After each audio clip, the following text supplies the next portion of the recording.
सिर्फ न्यूज 18 उत्तर प्रदेश। आज का दिन बहुत ही ऐतिहासिक है।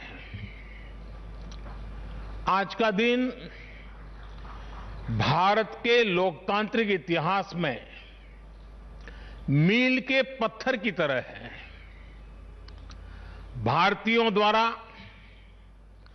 भारतीयता के विचार से ओतप्रोत भारत के संसद भवन के निर्माण का शुभारंभ हमारी लोकतांत्रिक परंपराओं के सबसे अहम पड़ाव में से एक है। हम भारत के लोग मिलकर अपनी संसद के इस नए भवन को बनाएंगे और साथियों, इससे सुंदर क्या होगा, इससे पवित्र क्या होगा जब भारत अपनी आजादी के 75 वर्ष का पर्व मनाए तो उस पर्व की साक्षात प्रेरणा हमारी संसद की नई इमारत बने। आज 130 करोड़ से ज्यादा भारतीयों के लिए बड़े सौभाग्य का दिन है, गर्व का दिन है जब हम इस ऐतिहासिक पल के साक्षी बन रहे हैं। साथियों, नए संसद भवन का निर्माण नूतन और पुरातन के सह अस्तित्व का उदाहरण है। ये समय और जरूरतों के अनुरूप खुद में परिवर्तन लाने का प्रयास है। मैं अपने जीवन में वो क्षण कभी नहीं भूल सकता जब 2014 में पहली बार एक सांसद के तौर पर मुझे संसद भवन में आने का अवसर मिला था। तब लोकतंत्र के इस मंदिर में कदम रखने से पहले मैंने सिर झुकाकर, माथा टेककर लोकतंत्र के इस मंदिर को नमन किया था।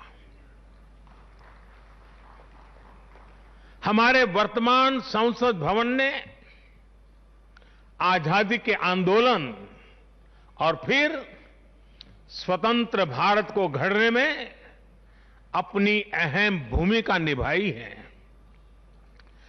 आजाद भारत की पहली सरकार का गठन भी यही हुआ और पहली संसद भी यहीं बैठी। इसी संसद भवन में हमारे संविधान की रचना हुई, हमारे लोकतंत्र की पुनर्स्थापना हुई। बाबा साहब आंबेडकर और अन्य वरिष्ठों ने सेंट्रल हॉल में गहन मंथन के बाद हमें अपना संविधान दिया। संसद की मौजूदा इमारत स्वतंत्र भारत के हर उतार चढ़ाव, हमारी हर चुनौतियां, हमारे समाधान, हमारी आशाओं आकांक्षाओं, हमारी सफलता का प्रतीक रही है। इस भवन में बना प्रत्येक कानून, इन कानूनों के निर्माण के दौरान संसद भवन में कही अनेक गहरी बातें गुरु नानक देव जी ने भी कहा है, जब लग दुनिया रही है नानक, जब लग दुनिया रही है नानक, किछु सुनिए किछु कहिए। यानी जब तक संसार रहे तब तक संवाद चलते रहना चाहिए। कुछ कहना और कुछ सुनना, यही तो संवाद का प्राण है, यही लोकतंत्र की आत्मा है। पॉलिसीज में अंतर हो सकता है, पॉलिटिक्स में भिन्नता हो सकती है, लेकिन हम पब्लिक की सेवा के लिए हैं, इस अंतिम लक्ष्य में कोई मतभेद नहीं होना चाहिए। वाद संवाद संसद के भीतर हो या संसद के बाहर, राष्ट्र सेवा का संकल्प, राष्ट्रहित के प्रति समर्पण लगातार झलकना चाहिए। और इसलिए आज जब नए संसद भवन का निर्माण शुरू हो रहा है, तो हमें याद रखना है कि वो लोकतंत्र जो संसद भवन के अस्तित्व का आधार है, उसके प्रति आशावाद को जगाए रखना हम सभी का दायित्व है। हमें हमेशा याद रखना है कि संसद पहुंचा हर प्रतिनिधि जवाबदेह है। ये जवाबदेही जनता के प्रति भी है और संविधान के प्रति भी है। हमारा हर फैसला राष्ट्र प्रथम, नेशन फर्स्ट, इसकी भावना से ही होना चाहिए। हमारे हर फैसले में राष्ट्रहित सर्वोपरि रहना चाहिए। राष्ट्रीय संकल्पों की सिद्धि के लिए हम एक स्वर में, एक आवाज में खड़े हो, ये बहुत जरूरी है। साथियों, हमारे यहां जब मंदिर के भवन का निर्माण होता है तो शुरू में उसका आधार सिर्फ ईंट पत्थर ही होता है। कारीगर, शिल्पकार सभी के परिश्रम से मंदिर के भवन का निर्माण पूरा होता है। लेकिन वो भवन एक मंदिर तब बनता है, उसमें पूर्णता तब आती है जब उसमें प्राण प्रतिष्ठा होती है। प्राण प्रतिष्ठा होने तक वो सिर्फ एक इमारत ही रहता है। साथियों, नया संसद भवन भी बनकर तो तैयार हो जाएगा, लेकिन वो तब तक एक इमारत ही रहेगा जब तक उसकी प्राण प्रतिष्ठा नहीं होगी। लेकिन ये प्राण प्रतिष्ठा किसी एक मूर्ति की नहीं होगी। लोकतंत्र के इस मंदिर में इसका कोई विधा विधान भी नहीं है, विधि विधान भी नहीं है। इस मंदिर की प्राण प्रतिष्ठा करेंगे इसमें चुनकर आने वाले जनप्रतिनिधि, उनका समर्पण, उनका सेवा भाव इस मंदिर की प्राण प्रतिष्ठा करेगा। उनका आचार, विचार, व्यवहार इस लोकतंत्र के मंदिर की प्राण प्रतिष्ठा करेगा। भारत की एकता, अखंडता को लेकर किए गए उनके प्रयास इस मंदिर की प्राण प्रतिष्ठा की ऊर्जा बनेंगे।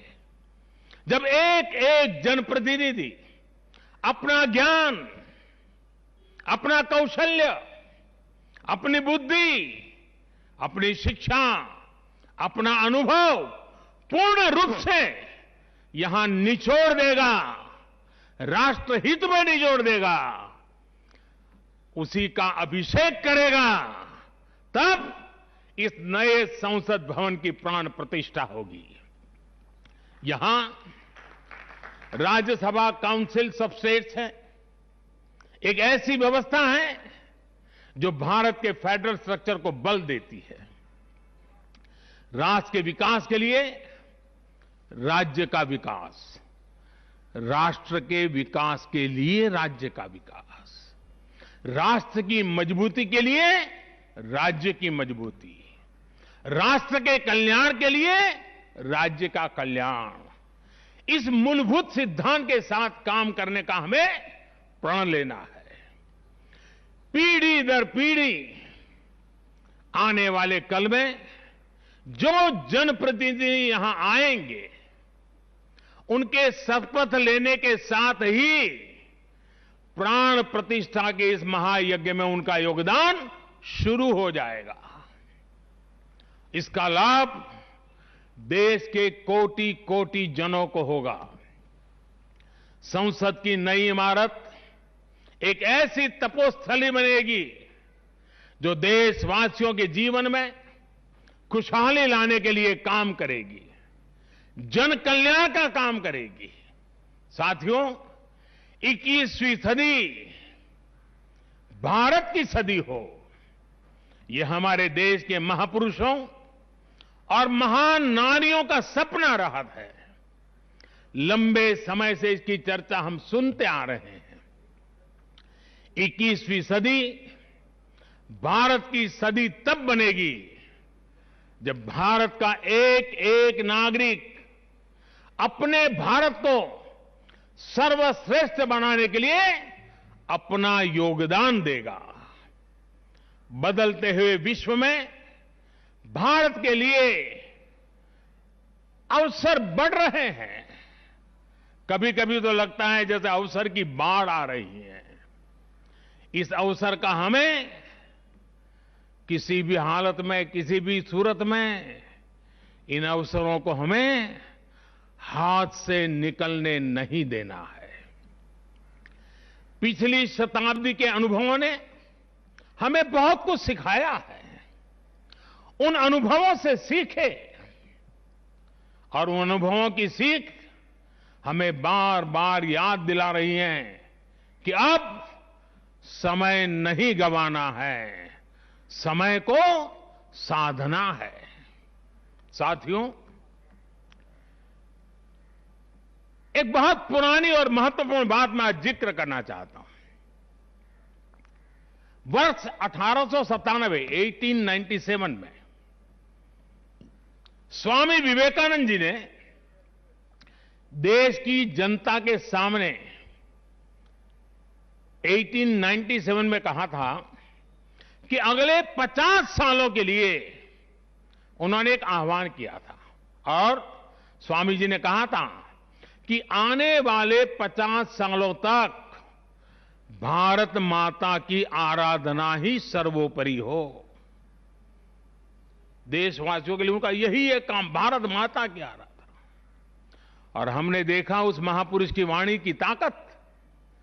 इसके ठीक 50 वर्ष बाद 1947 में भारत को आजादी मिल गई थी। आज जब संसद के नए भवन का शिलान्यास हो रहा है तो देश को एक नए संकल्प का भी शिलान्यास करना है। हर नागरिक को नए संकल्प का शिलान्यास करना है। स्वामी विवेकानंद जी ने उनके उस आह्वान को याद करते हुए हम सबको ये संकल्प लेना है। ये संकल्प हो इंडिया फर्स्ट का, भारत सर्वोपरि। हम सिर्फ और सिर्फ भारत की उन्नति, भारत के विकास को ही अपनी आराधना बना ले। हमारा हर फैसला देश की ताकत बढ़ाए। हमारा हर निर्णय, हर फैसला एक ही तराजू में तोला जाए और वो तराजू है देश का हित सर्वोपरि, देश का हित सबसे पहले। हमारा हर निर्णय वर्तमान और भावी पीढ़ी के हित में हो।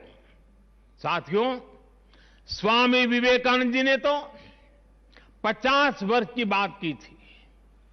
हमारे सामने 25-26 साल बाद आने वाली भारत की आजादी की 100वीं वर्षगांठ है, जब देश वर्ष 2047 में 2047 में अपनी स्वतंत्रता के 100वें वर्ष में प्रवेश करेगा।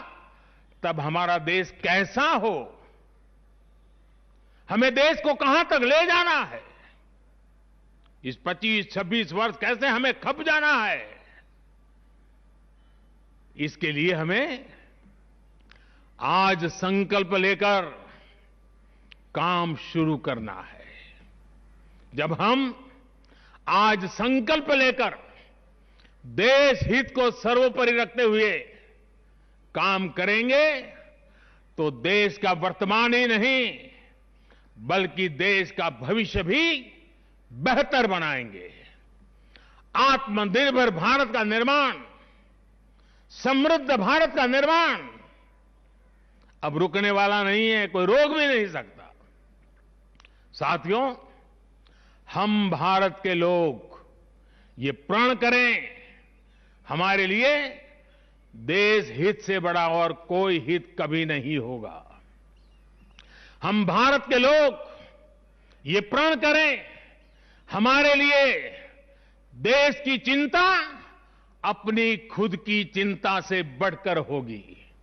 हम भारत के लोग ये प्रण करें, हमारे लिए देश की एकता अखंडता से बढ़कर कुछ नहीं होगा।